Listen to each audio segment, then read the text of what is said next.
앞으로의 10년, 2030년까지 시장에서 주목하고 있고 실제로 주목한 게 주가에 반영되고 있는 업종은 어느 정도는 명확하게 있는 것 같다고 생각을 해요. 메타버스, 인공지능, 그리고 2차 전지 쪽일 텐데 2차 전지와 같은 경우는 에너지 패러다임이 크게 변화하는 부분이다 보니까 기존의 화석연료에서 신재생 에너지로 나아가는 과정에 지금 주목을 받는 전기차와 같은 운송수단뿐만 아니라 산업에너지도 다 바뀔 거고 가정용 에너지부터 해서 전체적인 전력 인프라의 교체 사이클이다 보니까 이 사이클을 엄청 크게 보더라고요. 이게 S&E 리서치 자료 같은 거 보면 2차 전지 시장의 성장성이 지난해에서 올해 올 때까지 70%대 성장을 했는데 올해부터 앞으로 10년 동안 20배 이상 성장을 할 거다라는 전망을 내고 있고 그 부분에 있어서 2차 전지도 아무래도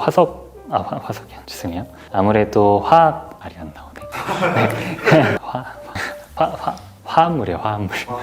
네, 화합물인데 2차 전지도 아무래도 화합물들이 어떻게 구성되느냐에 따라 LFP나 NCA나 NCMA 등등의 다양한 배터리 소재들이 앞으로 경쟁을 펼쳐나가기는 할 텐데 이 부분에 대해서 전체 시장 파이가 커지다 보니까 지속해서 관심을 가져야 될 부분일 것 같고요. 그리고 전력화가 되는 과정에서 기본적으로 또 반도체 수요가 들어가고 인공지능에 있어서도 반도체 수요가 들어가고 메타버스에 있어서도 다 반도체 수요가 들어가는 부분이라 우리의 주변에 반도체들이 지금보다 훨씬 더 많이 생겨날 거다 보니까 또 반도체에 대해서도 관심을 지속해야 될 것 같고요. 네, 지난주에 삼성전자 급등했죠.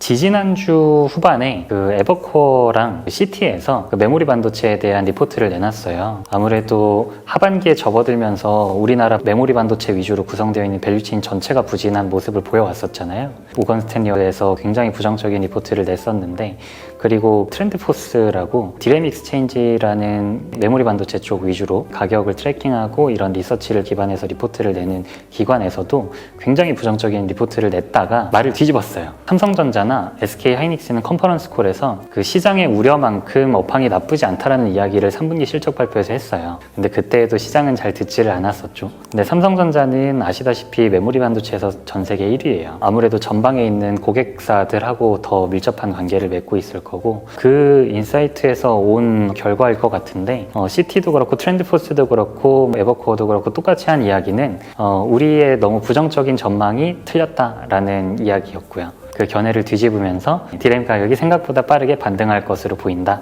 그리고 디램 현물 가격의 반등이 나타나기 시작했다. 이런 이야기였어요. 그리고 지난주에는 또 불을 한 번 더 지펴줬던 게 미조에서도 중립 의견에서 매수로 바꿨습니다. 그 중에 주목할 점은 데이터 센터를 대규모로 운영하는 기업들 아마존, 구글, 마이크로소프트 등등 여러 기업들이 있잖아요. 이런 기업들이 디램을 항상 비축을 해놔요. 남은 재고가 10주 이내로 들어왔다라는 코멘트가 같이 있었어요. 10주 이내로 들어왔다는 거는 빠르게 발주가 될 수 있다는 것을 암시하는 코멘트이기도 하고요. 어려워요? 자동차에 좀 비유를 해볼게요. 이 기업들은 굉장한 스포츠카를 여러 대를 운행을 하는 기업들이에요. 그래서 항상 도로 여건이 좋아야 되는데 디램의 역할이 그런 역할을 해주거든요. 차가 계속 달리다 보면 도로가 망가지기도 하고 이렇잖아요. 빨리빨리 교체를 해줘야 되는데 교체를 해줄 도로 구성 물질들을 거의 다 썼다.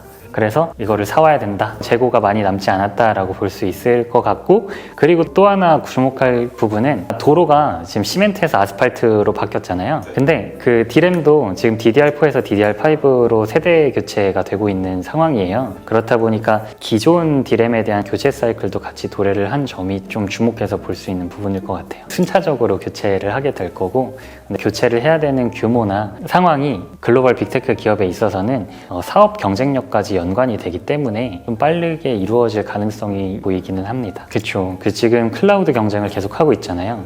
아마존의 AWS, 마이크로소프트의 애저, 구글 클라우드 해가지고 3파전을 벌이고 있는데 경쟁사는 성능이 좋고 그리고 우리는 성능이 안 좋고 이런 부분이 클라우드 환경에서의 가상 컴퓨팅에 있어서는 확연하게 차이가 날 수 있거든요. 그러면은 고객사들이 이탈을 할 수도 있고 이런 부분을 방어하기 위해서 충분히 경쟁력을 확충할 노력을 할 거고요. 그런 부분은 이번 반도체 사이클이 재개가 될 때 주목해봐야 될 부분일 것 같습니다. 삼성전자 지금 탈출이요? 얼마에 물리셨는지를 모르겠어가지고 장기적으로는 뭐 탈출을 할 수 있겠죠. 이번에 뭐 삼성전자뿐만 아니라 그 메모리 반도체 업종 전체에 대해 그 밸류체인까지 해서 좀 관심을 가져봐야 될 것 같기는 합니다. 삼성전자 말고 뭐 마이크론 아니면은 하이닉스 그리고 뭐 웨스턴 디지털 이런 기업들이 지금 주목받고 있는 것 같고요. 좋은 아이디어신 것 같아요. 지금 시장에서 가장 각광받고 있는 제품은 GPU잖아요. GPU는 말 그대로 그래픽 처리를 하는 부분이거든요. 그래서 코인 채굴에서도 활용되고 인공지능에 있어서 그래픽 처리를 하는 데서도 활용되고 그리고 데이터 센터에 있어서도 GPU가 많이 수요가 들어갑니다. 크게 보면은 그런데 이 생산 개발을 가지고 분류하는 기준과 그리고 연산 처리나 어떤 쓰임새를 가지고 분류하는 기준이 다르다는 것은 좀 명확하게 인지를 하고 공부를 해야 되는데 그 생산 개발을 가지고 크게 보면은 IDM은 이제 전체적인 종합 반도체예요. 설계와 생산을 같이 하는 뭐 우리나라의 삼성전자라든지 뭐 하이닉스도 있고 뭐 해외에서는 인텔 등의 기업이 있을 거고 그리고 생산만 하는 기업 소위 말하는 파운드리 엄청 큰 TSMC라는 기업이 있죠. 설계만 하는 기업이 있어요. 대표적으로 엔비디아. 그리고 설계를 하는데 칩이 없는 기업들이 있어요. 고객사에 최적화를 시켜서 설계를 주고 또 위탁 생산을 하게 하는 기업인데 칩리스 기업이라 하는데 ARM이 있어요. 지금 엔비디아가 인수하려고 하는. 그래서 크게 보면은 IDM, 파운드리, 팹리스, 칩리스 이렇게 나뉘고 있습니다. 그런데 이제 시가총액 기준으로 하면 순수 반도체 회사 중에는 팹리스 기업인 엔비디아가 지금 시가총액이 제일 큰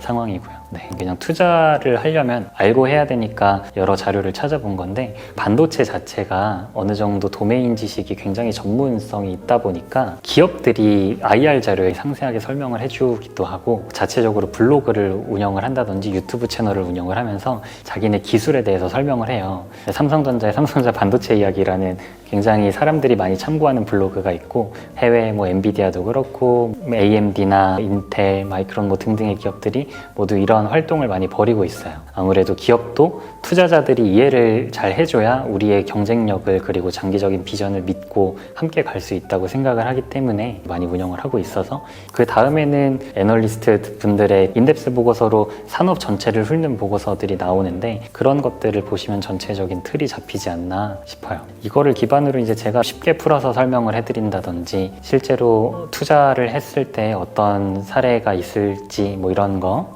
좀 말씀드릴 수 있지 않을까 싶네요. 네. 그럼요. 당연하죠. 메타버스하고 인공지능은 정말 앞으로도 무궁무진하고 저희가 말씀드리면서도 새로운 혁신, 새로운 기술, 새로운 기업들이 계속 생겨날 거라 앞으로 계속 다뤄볼 주제일 것 같습니다. 저희 네. 전통 있었거든요. 어떻게 하나, 둘, 셋 할 테니까 하나, 둘. 안녕.